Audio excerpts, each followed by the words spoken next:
Well, hello, my Sherlockians, and welcome back to another video. This is the Traumatic Tomes YouTube channel, and today, got a special video. I finally finished one of my projects. That project was to read the entire canon of Sherlock Holmes, all 60 stories, that being 4 novels and 5 short story collections, which include 56 short stories. So, if you've been following this channel for a while, you will know that, or you may know that I first hauled A Study in Scarlet, the first Sherlock Holmes novel, in June of 2025 during my 1800s reading vlog. I found it at Goodwill. Maybe I can pop up a picture here. But I read that and I really liked it. So it took me a long time to get fully immersed into the Holmes universe. But these past couple months, I've been grinding, as they say, and grinding the Holmes and Watson corpus, and I just finished.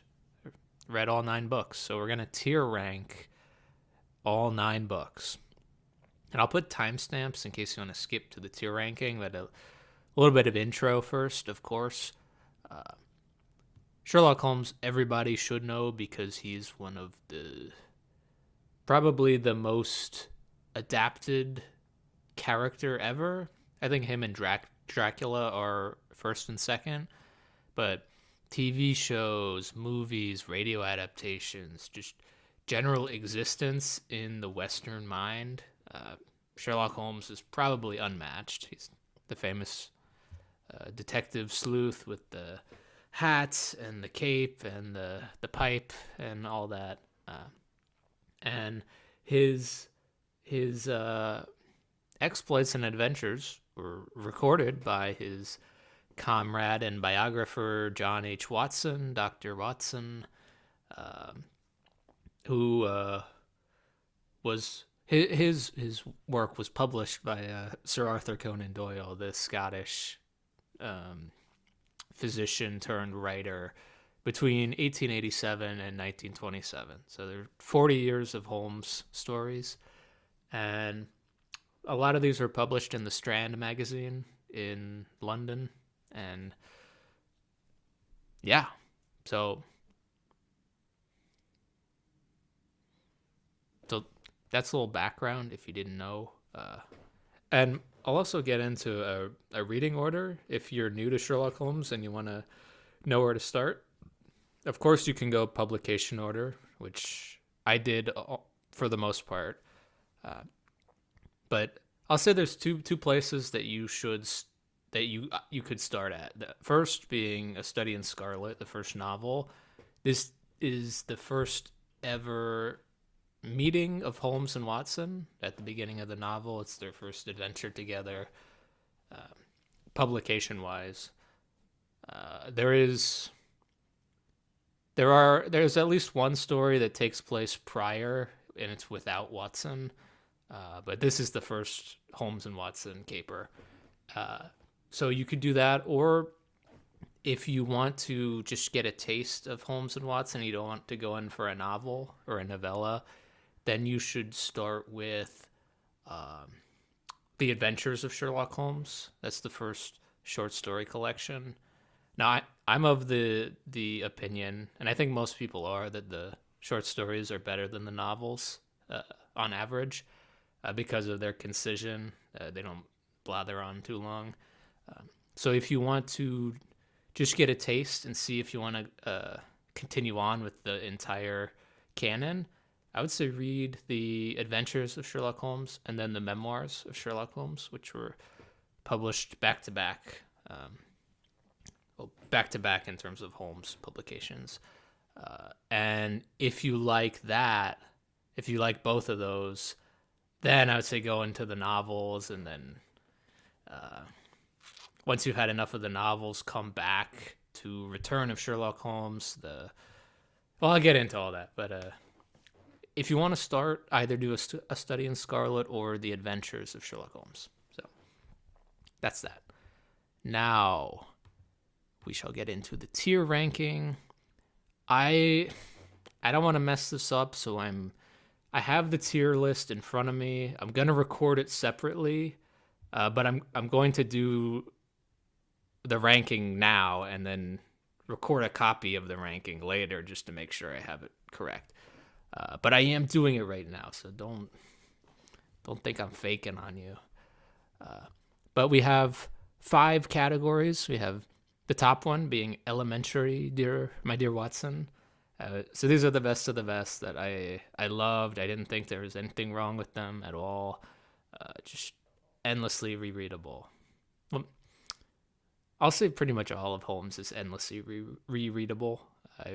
I've only read through the 9 books once, but I've reread some of the stories, and I can see how there are so many avenues that one could read a Holmes story and get different enjoyment or excitement out of them. You can read them from the perspective of like which story is the best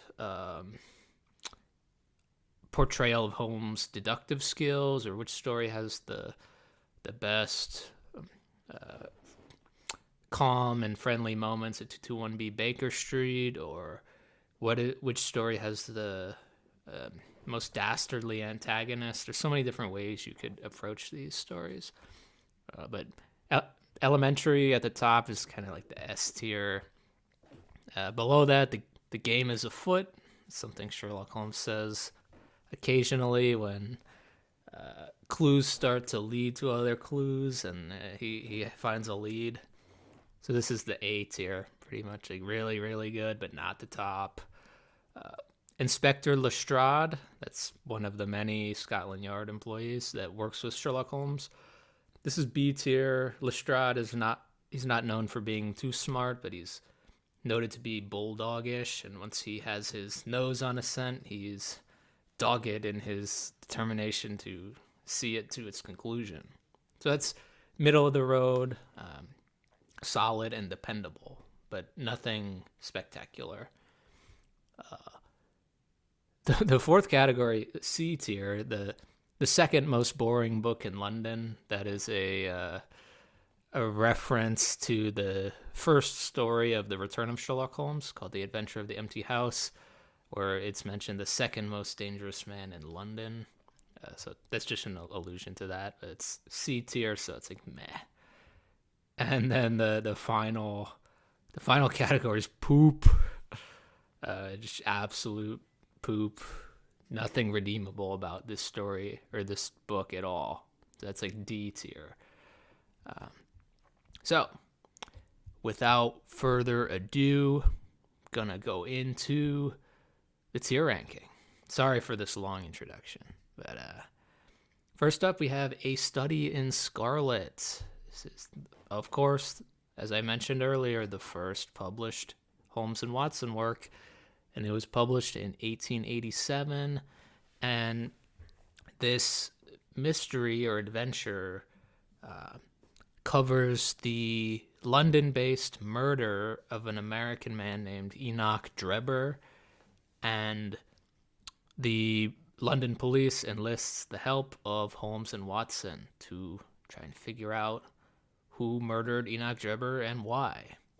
And this novel is divided into 2 parts. So I'm not going to do any spoilers for this, by the way, so don't worry. But the novel is divided into 2 parts. The first part details the initial meeting of Holmes and Watson, and Dr. Watson's eventual move into 221B Baker Street. And then also in part 1 is the investigation into the murder of Enoch Drebber. And the second part it's wild. You wouldn't expect it if you don't know anything about Holmes and Watson, but it is a very long backstory into why the crime happened. It's not in London, it's in America. It's aligned with the founding of Mormonism, which, I mean, in the end, the whole thing made sense, but it's kind of like, why were we doing this, Mr. Conan Doyle? But I had a great time with the novel. It just was a little overlong and bogged down by the long backstory, which it was. The backstory wasn't bad, but it's at a certain point you're like, I want to be back with Holmes and Watson. I don't want to be in Utah right now. So for that, we're gonna go in Inspector Lestrade tier. Solid, dependable, especially the first part. But overall, this is an average story in the Holmes canon. So, next up, we have the Sign of the Four, also known as the Sign of Four, depending on your edition. And this was the second novel published in 1890. So, first one, 1887, second one, 1890. Both of these publications, as far as I'm aware, didn't really catch on in the greater public. It didn't become a staple of the London literary life. I think some people read it, but The Sign of Four did not generate the interest that the later short stories did. But this novel, it's a little different in format to A Study in Scarlet, or it's more of a continuous story, but there are a ton of backstories leaked in. But the basic premise is that Mary Morstan comes to Baker Street and she pleads with Holmes and Watson to take her case, and that her father was a military Navy man, I think, and he's been missing for a decade. But I think around 6 years prior, every year she started to receive a pearl in the mail. And this story covers an Indian treasure, a conspiracy of 4 men, and some betrayal and murder. And I'm going to be real, I didn't think this was that great. There's an interesting antagonist, but I think this wasn't it. Of course, there were some nice cat and mouse moments, which I won't get into. But trekking around the city of London, getting into the underbelly, some nice chase moments. But I'm gonna put this in the second most boring book in London, C tier. Wasn't super impressed by The Sign of Four, but it was Conan Doyle writing Sherlock Holmes, so of course it was interesting. It wasn't poop. But yeah, The Sign of the Four. The Sign of Four. All right, next up we have, where is it? The Adventures of Sherlock Holmes. This is the first published short story collection. This was published in 1892. And I gotta tell you, this is where the series gets awesome. It's awesome. The short stories are so much better than the novels. More to talk about the novels, but in general, man, they really knock it out of the park.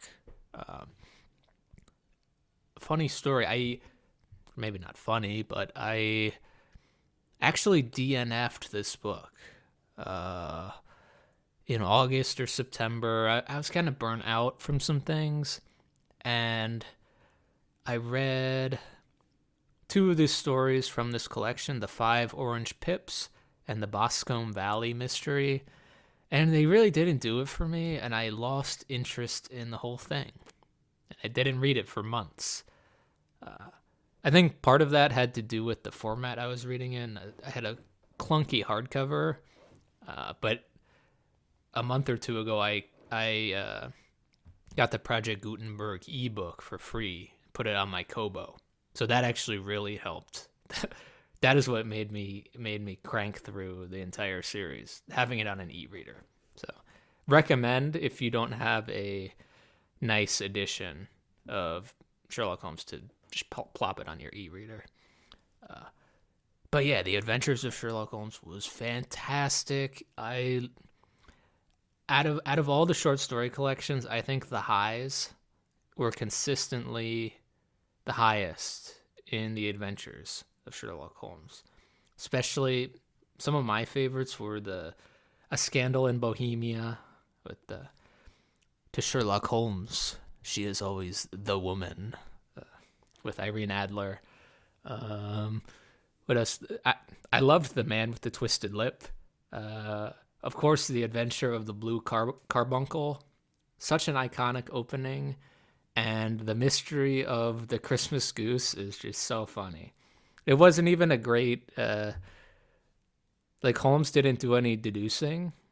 No, he didn't do any deduction in the story, really. It was just following leads that were obvious. But the story is fabulous.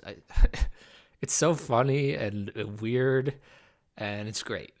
Of course, also the Adventure of the Speckled Band. That's a fan favorite, I think. That one's great. I didn't think it was the best. And the Redheaded League, another just weird story. Or this ginger guy gets recruited into the Redheaded League, which is a exclusive group of only ginger-haired people. And he gets paid a significant sum of money to sit in a room and copy out an encyclopedia. But why? There's a ton of great stories in the adventures. I was kind of meh on those two I mentioned earlier, the 5 Orange Pips and Boscombe Valley. But overall, such a great collection. S tier, Elementary, My Dear Watson, Adventures of Sherlock Holmes. One of the best for sure. And in 1894, Arthur Conan Doyle followed up the adventures with the memoirs of Sherlock Holmes. And man, he was on fire during this time. The adventures and the memoirs, amazing. I love them. So the memoirs of Sherlock Holmes is famous for the concluding story, in which I'll say it because everybody says it. The Sherlock Holmes is killed off by Conan Doyle in the end of the memoirs because Conan Doyle was tired of writing Sherlock Holmes stories. He was annoyed by all the fanfare and he wanted to get on to more serious works. So he tried to kill off Sherlock Holmes. This was only the 4th book. And there's a lot of great stories in here. We have the emotional adventure of the Yellow Face, which the ending of that is... Then also the adventure of Silver Blaze, covers horse racing. The Greek Interpreter, the adventure of the Greek Interpreter, which is the first time I believe we see Mycroft Holmes, the brainiac brother of Sherlock, who sometimes is the British government. And also my favorite of the state espionage stories, I think my favorite of those was the Adventure of the Naval Treaty.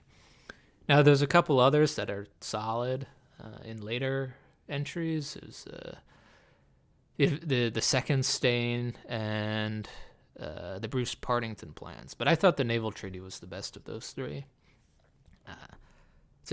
Ton of great stories, and in my opinion, this had no stinker stories at all. So, where is this? The Memoirs of Sherlock Holmes. Also going in the S tier, Elementary, My Dear Watson. Now, Arthur Conan Doyle took a 8-year break, 7-8-year break after the memoirs. And meanwhile, people were clamoring, I think, for the return of Holmes. So, in 1901, maybe, I think, Conan Doyle caved, and he wrote a pre-memoirs story. So not reawakening Holmes himself, but just another story, and that is the novel The Hound of the Baskervilles, which was released in 01 or 02, depending on... It was like serialized, I think. But I think, and this is not an unpopular opinion, I think Hound of the Baskervilles is the best Sherlock Holmes novel. And I think that, one, because it's a good story. Uh, it deals with well, at the beginning, there's the death of the Lord of Baskerville Hall, and apparently there had been a giant demonic hound that frightened him to death. And now you have Sir Henry Baskerville, the young heir to the hall, who is he comes from Canada or America to live at the hall, and Holmes and Watson are enlisted to protect Henry Baskerville and uncover the mystery. So, one, it's a great story. Two, it is the only novel that is actually a novel of one story. It's not cut up into different backstories and such. There are backstories, but it is one continuous story with a lot of different plot lines threaded in, but they're all part of the same thread, skein, whatever. It's all intermixed, and it all comes together. There's no weird side quests or anything like that. So for that reason, gonna put Hound of the Baskervilles in The Game is Afoot. And yeah, A tier, The Game is Afoot, Hound of the Baskervilles, my favorite novel. Next up, we have The Return of Sherlock Holmes. 1905, this is another short story collection where Sherlock Holmes returns. Spoiler alert. So you don't really have to read any Holmes stories in order, but you should read The Final Problem, which is the end of Memoirs. You should read that before you read The Return of Sherlock Holmes, especially the first story there, The Adventure of the Empty House. Those are one after the other, and if you read The Empty House before, it will spoil the memoirs. So there's that. But this is another great short story collection. Other than The Adventure of the Empty House, there's also, I really liked The Norwood Builder, The Priory School, and especially I liked The Adventure of Charles Augustus Milverton, the blackmailer of London, who's an especially nasty character. And it takes a lot of, well, I won't say that. Holmes is hardly able to do anything against Milverton, but you have to read the story to find out what happens. But I liked that. I know Holmes did a dastardly deed, something that is less up to his moral compass than usual, with a maid. But other than that, I thought it was a great story. And like the memoirs of Sherlock Holmes, I don't think there are any stinker stories here. I don't know if it reaches the same highs as The Adventures or the Memoirs, but I do think it belongs in S tier, Elementary, My Dear Watson. So those are the first six books, and we have 3 more to go. So in 1914 or 1915-ish, depending on the publication dates, we had the 4th and final novel, that is The Valley of Fear. Now, just like A Study in Scarlet, this is another 2-parter. Part 1 deals with the mystery, and Part 2 deals with the backstory. Now, this is a interesting development, but I thought the best part of this novel was the backstory.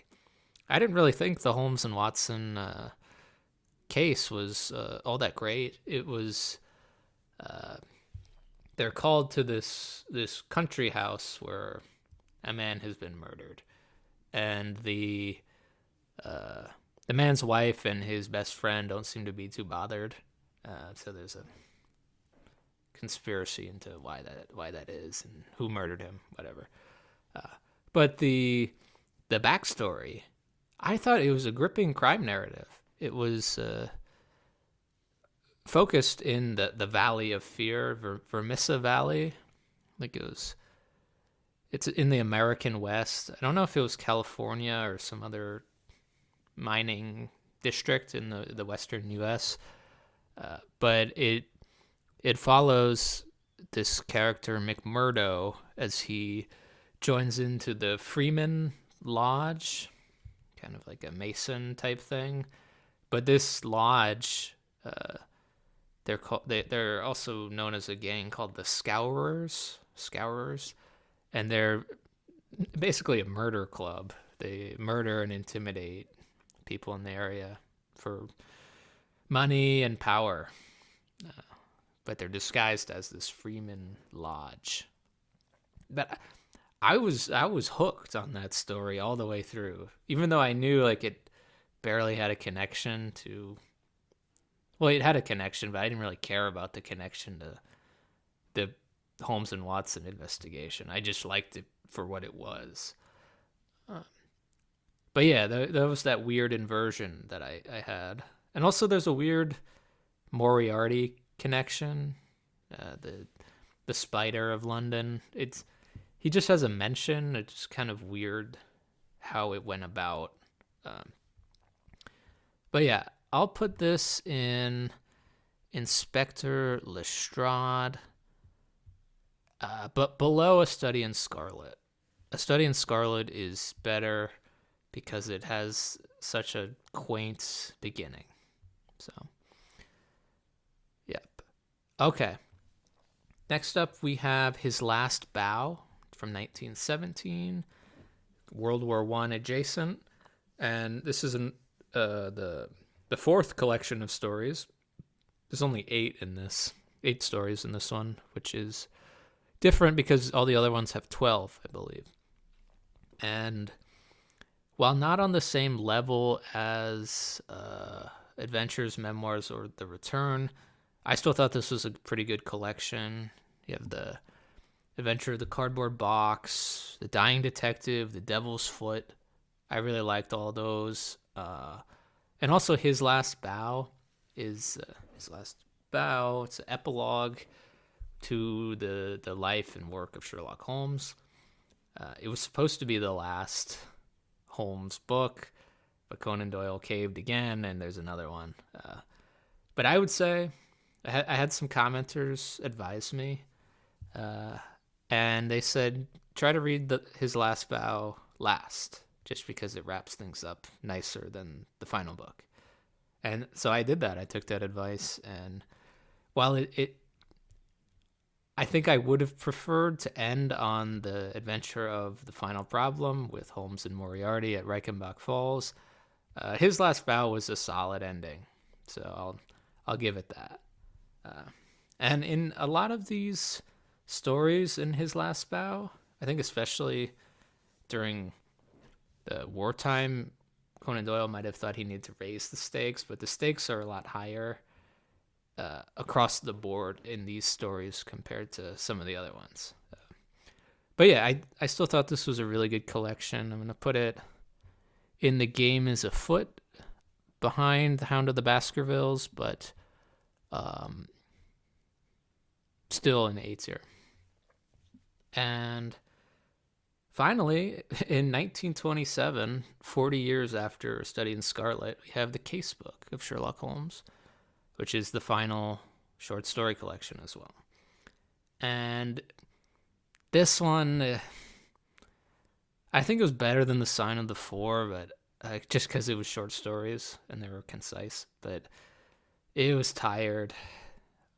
You could tell Conan Doyle didn't have as much heart when he was writing these, and there's weird like retreads of old stories and gimmicks. There's a couple stories that are written by Holmes, but other than the fact that it's the Holmes POV, it's still Doylean in writing, so it doesn't feel any different than Watson. So I don't even know why he did that. but a few of the stories didn't even have investigations, which,